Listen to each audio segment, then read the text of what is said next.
थी, सूक्ष्म से सूक्ष्म जीव तक भी परमात्मा की वो मैत्री भावना पहुंची थी। परमात्मा ने उसे अपनाया था, गले लगाया था, दिल में बसाया था। परमात्मा ने उसके सुख की भी कामना की, परमात्मा ने उसके दुख मुक्ति की भी कामना की। और ये मैत्री भावना प्रभु की इतनी व्यापक थी, शिवमस्तु सर्व जगतः, जगत के सभी जीवों का कल्याण हो, सभी का भला हो, सभी दुखों से मुक्त हो। ये भावना का नतीजा था। हम बोलते हो सभी जीव करो शासन रसी, कि परमात्मा तीर्थंकर नाम कर्म निकाचित कर पाए और तीसरे भाव में वो तीर्थंकर बन पाए। जरा सोचो, तीर्थंकर पने को जन्म देने वाली ये भावना है, जहां पर प्रकृति से सौम्यता आती है, हर किसी के लिए भीतर मैत्री का प्रमोद का भाव जगता है, हर किसी को अपना मानने का दिल बन जाता है, तब वो भाव उत्कृष्ट प्रकार के पुण्य प्रकृति का सर्जन करता है। जब ऐसा पुण्य उदय में आता है, तब उस पुण्य के द्वारा अन्यों का हित होता है, अन्यों का भला होता है, किसी का भी उस पुण्य से अहित नहीं होता, किसी का नुकसान वो पुण्य होने नहीं देता, करने नहीं देता। अपना पुण्य कैसा है? पुण्य का उदय है, पुण्य लेकर के आए हैं। पूर्व जन्मों के अंदर हमने पुण्य का बंध किया था, लेकिन वो हमारा पुण्य वैसा नहीं है कि अन्य जीवों को शाता दे। हमारे उस पुण्य से अनेक जीवों को अशाता होती है, हम दुख पहुंचाते, दर्द पहुंचाते, पीड़ा पहुंचाते, संक्लेश पहुंचाते हैं। वो पुण्य काम का नहीं जो अन्यों को संक्लेश में पहुंचा दे। परमात्मा का पुण्य प्रशस्य है, प्रशंसा के योग्य है, ऐसे पुण्य की कामना करने जैसी है जिस पुण्य के उदय से स्व भी प्रसन्न चित्त हो और अन्यों को भी शाता पहुंचे। परमात्मा ने ऐसी उत्कृष्ट भावना की थी और उसी का नतीजा है कि प्रभु के शरीर में रहा हुआ वो रक्त भी, वो रुधिर भी दुग्ध बन गया था। उस चंड कौशिक नाग ने डंक दिया था, रुधिर की धारा के बजाय दुग्ध की धारा निकली, दूध बहा।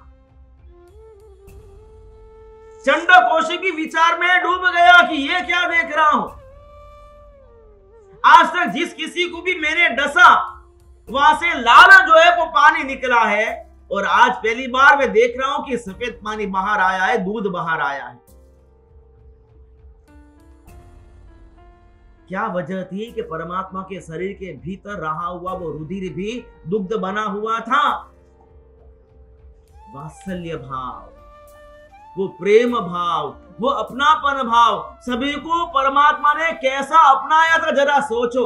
एक मां अपने बेटे को अपनाती है, अपना मानती है, उसके प्रति वो वात्सल्य भाव ऐसा उमड़ता है, उसके शरीर में रहा हुआ वो रुधिर भी दुग्ध बनता है और वो बालक दुग्ध पान करता है। एक अपने पुत्र के प्रति रहा हुआ वो वात्सल्य भी शरीर के रुधिर को दुग्ध बना देता है, तो विश्व के जीव मात्र के प्रति जो वात्सल्य का भाव हो, तो पूरा शरीर वो दुग्धमय बन जाए, इसमें क्या आश्चर्य है। हमें परमात्मा की इस भावना को देखना है, समझना है, हमारे भीतर उतारना है। सर्वे ते प्रिय बांधवा न ही रिपुरिह कोपी। भाई मैं किसी पर क्रोध क्यों करूं, किसी पर मैं आक्रोश क्यों करूं, मैं और किसी के साथ वैर और वैमनस्य का भाव क्यों धरूं?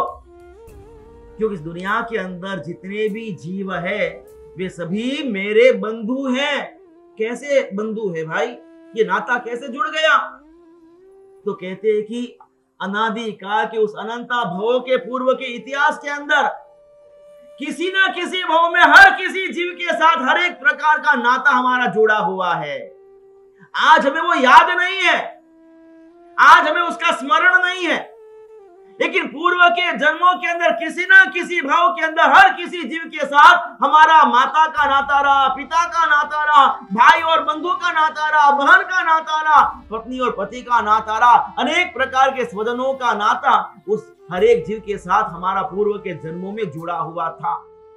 और जिसके साथ ये नाता जुड़ा हुआ हो,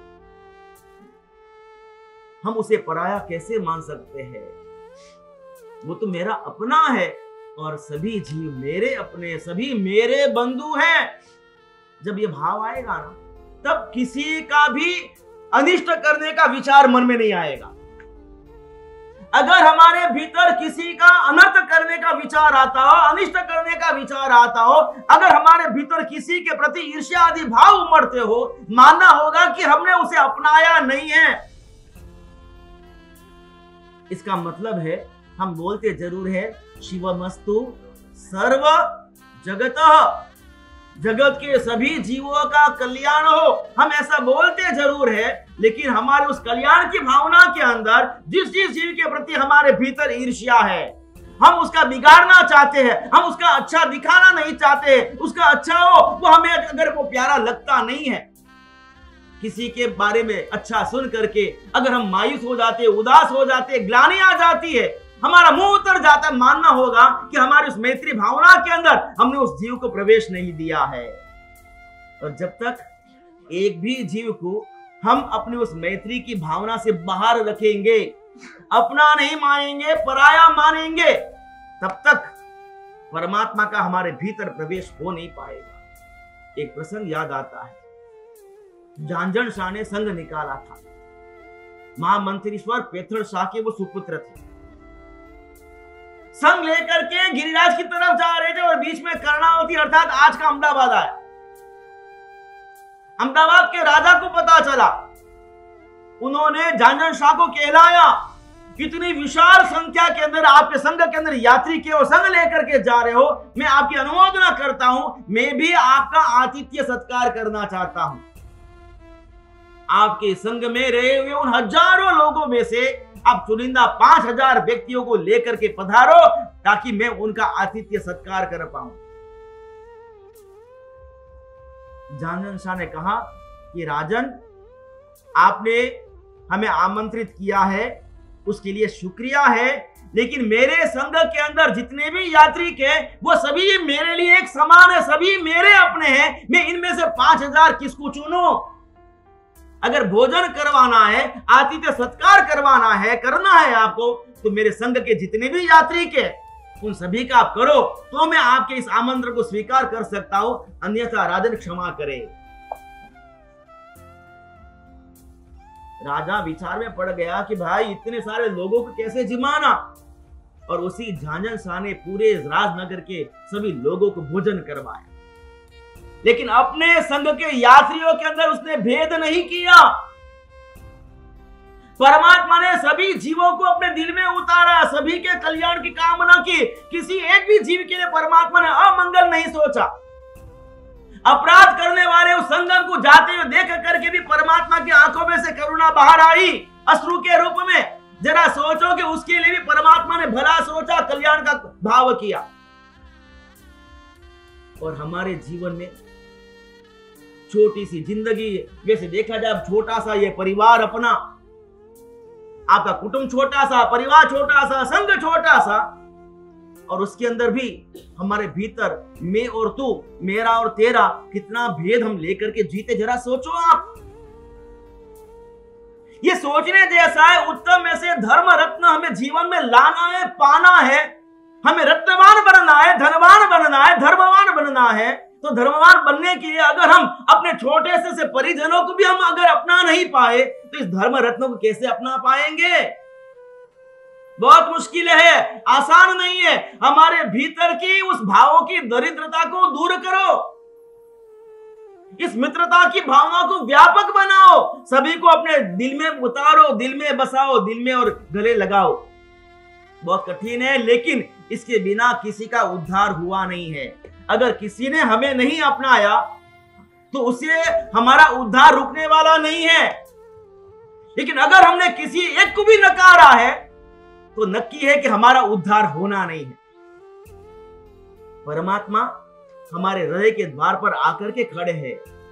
हम रोज बोलते हैं, प्रभु मेरे मन में पधारो, मेरे दिल में पधारो, और भगवान आए हमारी विनंती सुन करके हमारे दिल के दरवाजे पर दस्तक दे रहे, हमें जगा रहे, बोले दरवाजा खोल भाई, मैं तेरे अंदर आना चाहता हूं। तू रोज मुझे आमंत्रण दे रहा, पुकारता है कि मेरे मन में आप पधारो, मेरे हृदय सिंहासन में विराजमान हो।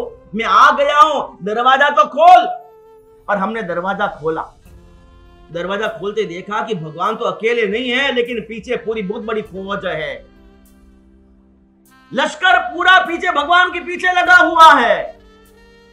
हमने सोचा कि भाई भगवान, मैंने तो खाली आपको बुलाया था और आप तो जो है ये पूरी दुनिया को लेकर के खड़े हो अंदर आने के लिए।